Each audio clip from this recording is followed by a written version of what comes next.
जय बद्री केदारनाथ दोस्तों, बहुत बहुत स्वागत है आप लोगों का मेरे एक और यूट्यूब वीडियो पे। तो दोस्तों आज 13 जनवरी हो चुकी है और 12 जनवरी तक के मेरे म्यूचुअल फंड पोर्टफोलियो अपडेट हो चुके हैं।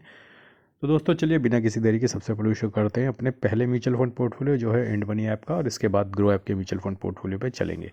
तो इंड मनी ऐप के म्यूचुअल फंड पोर्टफोलियो पे कल मुझे लगभग 1800 रुपये का नोशनल लॉस हुआ है। मुनाफा अब घट के 33,771 रुपये रह गया है। मात्र 4.4% का मुनाफा है। 9,01,000 इन्वेस्टेड वैल्यू और 9,35,000 is current value of the portfolio. 41,500 की एसआईपी लगी हुई है, जिसमें से 14,500 की एसआईपी कंप्लीट हो चुकी है in the month of January. Parag Parik ने कल 343 रुपीज़ का गेन दिया है, लगभग 5.5% का रिटर्न है। निपॉन लार्ज कैप ने कल 217 रुपये का गेन दिया, लगभग 6% का रिटर्न है। आईसीआईसी लार्ज कैप ने कल 310 रुपये का गेन दिया, लगभग 7% का रिटर्न है। कोटक मिड कैप ने कल 200 रुपये का लॉस दिया, लगभग 4.5% का रिटर्न है। एडलवेस स्मॉल कैप ने 292 रुपीज़ का लॉस दिया, लगभग 2% का रिटर्न है।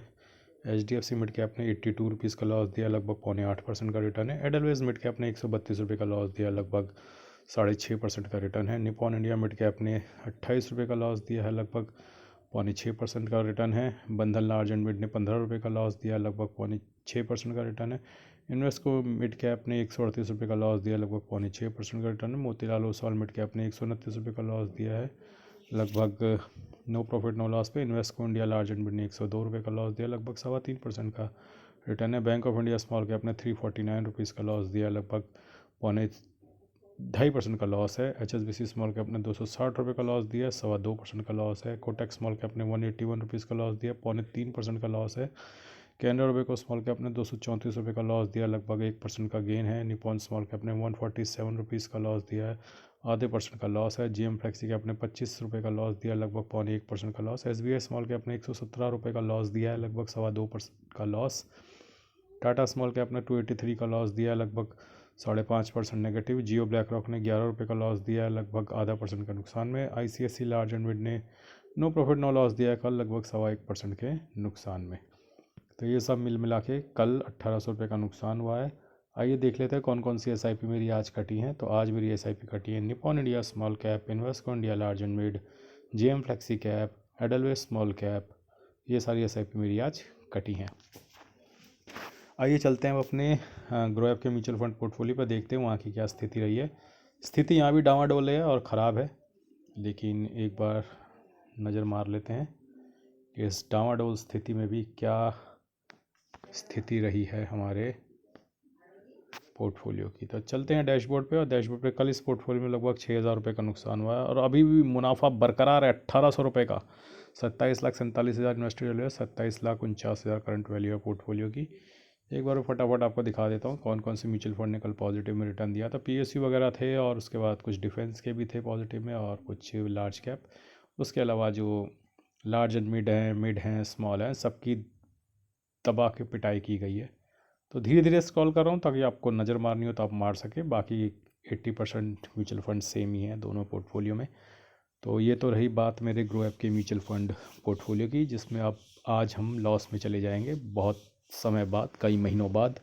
और ये जो सफ़र था 1 लाख 1.25 लाख पॉजिटिव से वापस दोबारा नेगेटिव में आने का, बड़ा पेनफुल सफ़र था, लेकिन this is the part and parcel of the journey. और आप लोगों की जानकारी के लिए बता दूं कि मैंने वो कोयले वाली BCCL का IPO में अप्लाई कर दिया है।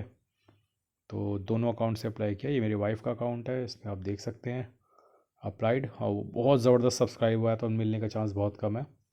तो दोनों अकाउंट से मैंने सब्सक्राइब किया है, अपने से और अपनी वाइफ से। देखते हैं, वैसे मिलने की उम्मीद तो ना के बराबर ही है।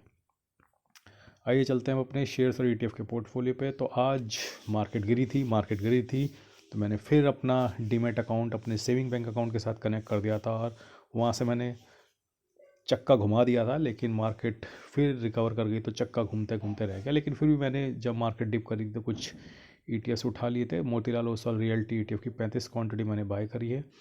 मोतीलाल ओसवाल हेल्थ की 20 क्वांटिटी बाय करी है। टॉप 10 ऐड ETF की 12 क्वांटिटी बाय करी है। FMCG ETF की 10 क्वांटिटी बाय करी है। सेंसेक्स ETF की 1 क्वांटिटी बाय की, और रिलायंस की 1 क्वांटिटी मैंने आज बाय करी है।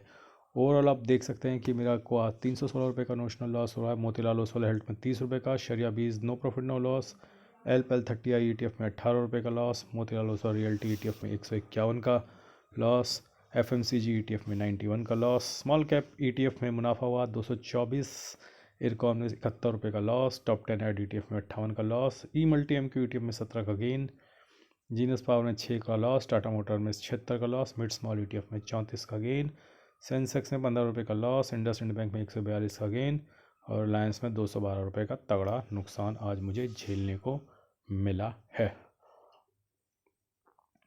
ओवरऑल दोस्तों 2,58,000 इन्वेस्टेड वैल्यू और 2,29,000 करंट वैल्यू पोर्टफोलियो की। तो एक बार देख लेते हैं ऊपर से नीचे। LPL30i ETF अभी भी 1% का मुनाफा बरकरार है। शरिया BeES no profit no loss पे आ चुका है। ई-मल्टी MQ ETF 0.5% के नुकसान, सेंसेक्स ETF 1% के नुकसान में, रिलायंस 1.25% के नुकसान में, मिड स्मॉल ETF 1.25% के नुकसान में, स्मॉल कैप ETF 1.5% के नुकसान में, टॉप 10 एड ETF 2% के नुकसान में, मोतीलाल ओसवाल हेल्थ 2% के नुकसान में, मोतीलाल रियल्टी ETF 2.25% के नुकसान में, FMCG ETF 2.25% के नुकसान में, इंडसइंड बैंक 5,000 के नुकसान में, टाटा मोटर्स 14,000 के और इरकॉन 3,000 के नुकसान में, जीनस पावर 1,900 के नुकसान में।